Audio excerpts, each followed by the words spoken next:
Hey folks, Philly Boy J here, back with another video. And in this video, I'm going to be showing you guys how to make the best. I said the best pineapple honey glazed ham in the whole wide world. Don't nobody make pineapple honey glazed ham like Philly Boy J. Nobody. I'll pay you to find somebody that make ham like me. I'll pay you. But I'm not going to have to pay you because you're not going to find anybody that make it as good as me. I'm just playing, folks. Listen, my grandma used to always make what she would call a Christmas ham for Christmas dinner. She also made it for Thanksgiving. And that's when I fell in love with this recipe. So I'm going to show you guys how to make a pineapple honey glazed ham. If you've been looking for a easy to follow, simple but delicious ham recipe, look no further because this is the one right here. For the full recipe, visit PhillyJCooking.com. A link will be below in the video description box. You click that link, my website and the recipe will appear. It's printable at no cost to you, and there you will find the full list of ingredients, all the detailed instructions, and any additional information you need to know regarding this recipe. Now, I've done 2 videos already showing you guys how to make this very recipe. I made a few changes and modifications to make it better, but it's still good, okay? Let's get straight to it.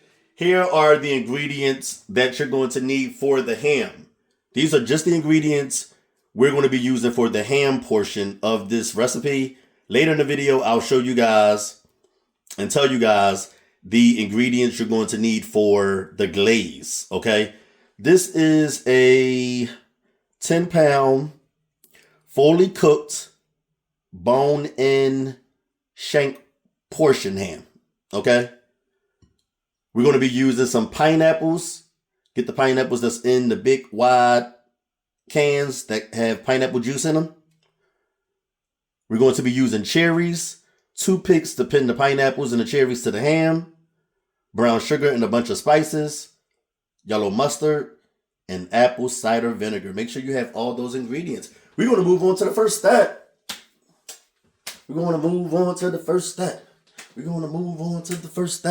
All right, so what we're going to be doing now, y'all, is scoring the ham. And that's basically creating diamond shape or whatever grid you like best slits into the ham. And this allows for all of the spices and juices to seep through to the core of the ham, okay? It also gives the ham a really attractive and appealing look, okay? So that's what we're going to be doing before we add the mustard to it. And I'm going to show you how I do it. So I don't know if these are diamond shapes or squares. You call them whatever you want. But I like to start at the bottom.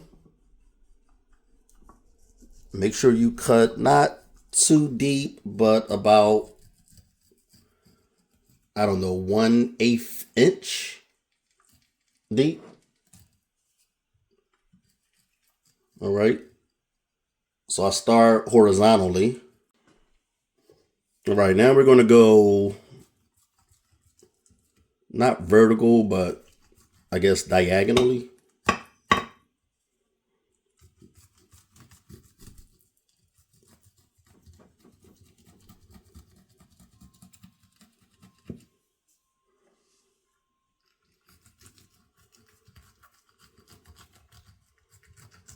What we're going to do now is we're going to rub each side of the ham down with mustard. Like this.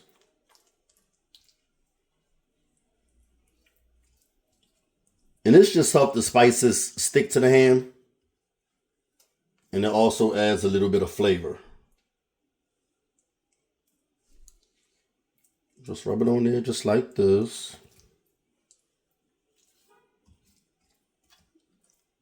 I'm not making a mess. All right, so now we're going to add the spices.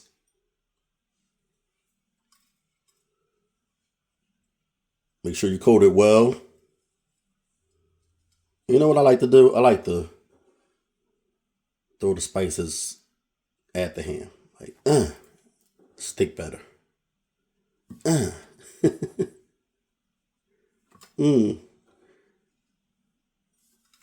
See? Just sticks better that way. All right, y'all. So what we're going to do now is we're going to begin pinning the pineapples and the cherries to the ham. And I'm going to show y'all how I like to do it.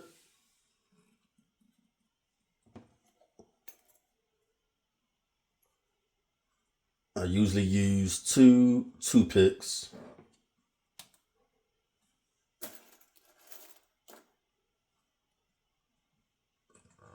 Do 2 picks per pineapple. And depending on the size of the hole, I'll use either 1 or 2 cherries. And I'll pin them in the center of the hole. Like that there. See that? Okay, so one of the modifications and changes that I made to this recipe is I inject the vinegar into the ham instead of just adding it to the baking dish. And that's just to give the ham moisture and flavor, okay?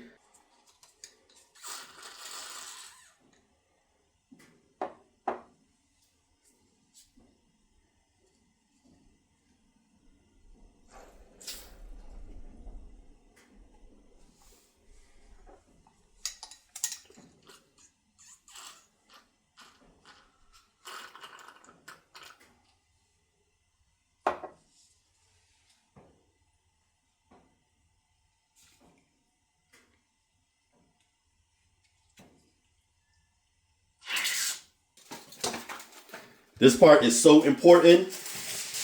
Make sure that the ham is fully covered. Fully covered with aluminum foil and tightly sealed.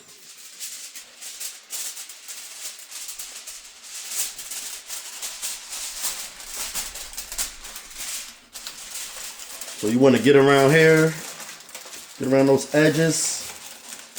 And I like to check it as it's baking because sometimes for some reason it lifts up the aluminum foil. Maybe it's the pressure from the moisture or something. I don't know, but you got to make sure this is tightly sealed, baby. Tightly sealed. That is so important. I can't emphasize that enough. If you got to press it through the toothpicks so that it sticks, then do that. Do what you got to do. All right, we're going to place this in the oven now. And now we're going to focus on the ingredients that you're going to need for the glaze. All right, y'all. So here are the ingredients for the glaze. You're going to need some honey. You're going to need pineapple juice. This is the leftover juice from the cans of pineapples we used earlier. You're going to need some brown sugar, some butter, some cornstarch, and some water. This is for the slurry. We're going to add the cornstarch to the water to create a slurry. And what that basically does is thicken the pineapple juice and turn it into a glaze or a gel, okay? All right, so what we're going to do first is we're going to add the cornstarch to the water.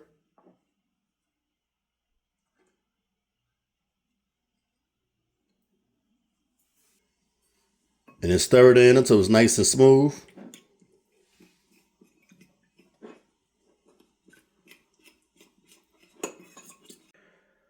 All right, y'all, it's time to make the glaze. What you're going to do is get a medium-sized pot, place it over medium heat.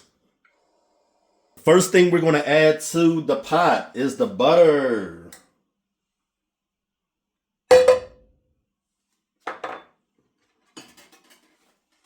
We're going to let that melt. All right, now we're going to add the brown sugar we're not going to even wait until the butter fully melts. We're just going to add the brown sugar.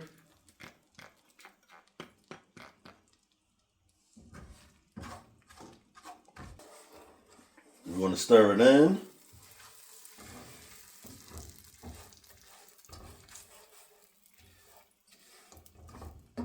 Now that the butter has fully melted, we're going to add the honey.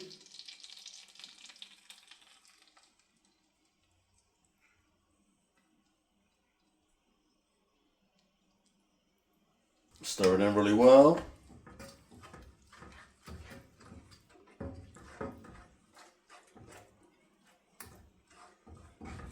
Add the pineapple juice.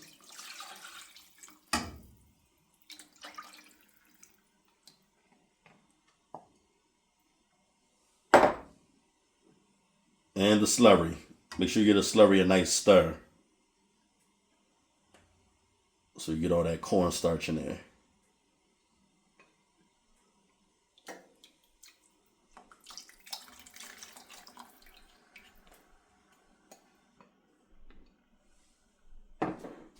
We're going to stir this really well. And we're going to let it go until it thickens. That should take about 6 minutes. All right, y'all. So when it starts to look like this and it starts to bubble, you're going to begin whisking it.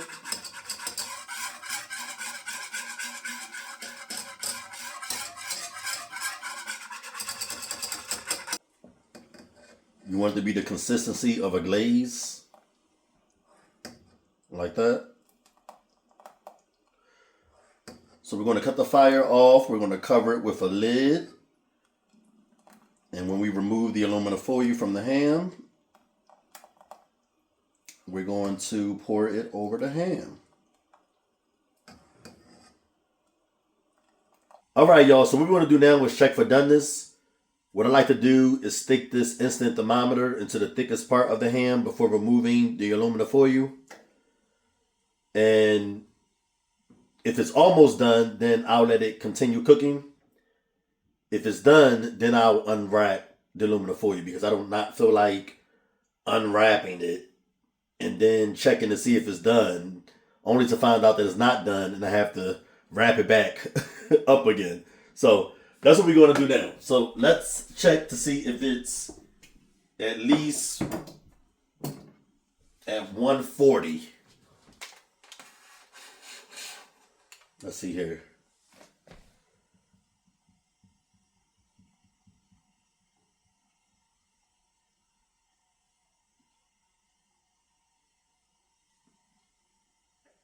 It's at 138, so it's pretty much done. And I'm going to remove some of this, about a cup worth, because when I add the glaze, I don't want it to dilute it. This glaze is really thick, as you can see. So a little bit of that liquid, thinning it out is probably going to get it to the perfect consistency. You don't want it to be this thick. I'm going to pour the glaze over the ham, just like that.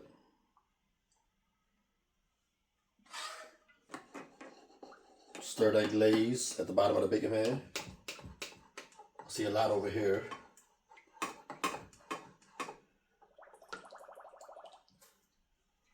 We're going to add it back to the oven uncovered. We're going to crank up the heat to 400 degrees.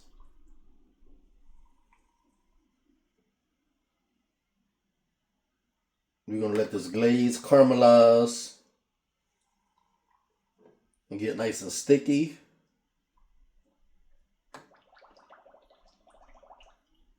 And we're also, while it's doing that, we're going to baste it a few times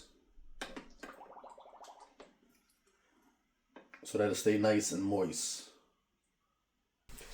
I'll get back with you guys once it's all done.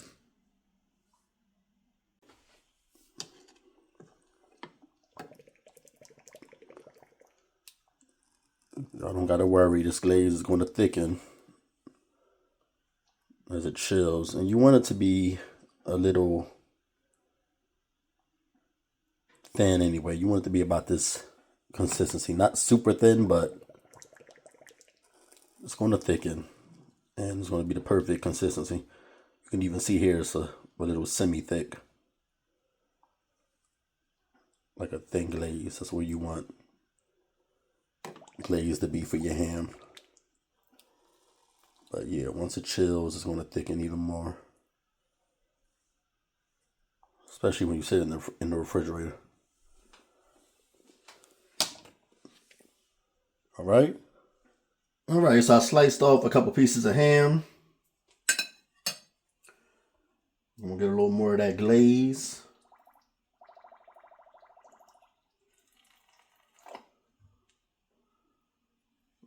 Pour it over my ham. Look at that.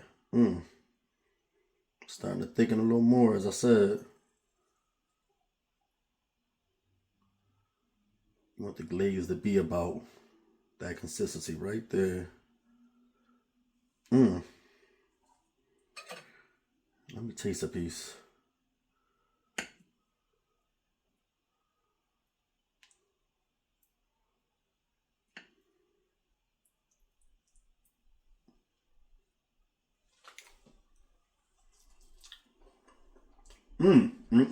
Yep. Dang. Tender. Yep. That glaze is good. It's not too sweet. It's perfect. Yep.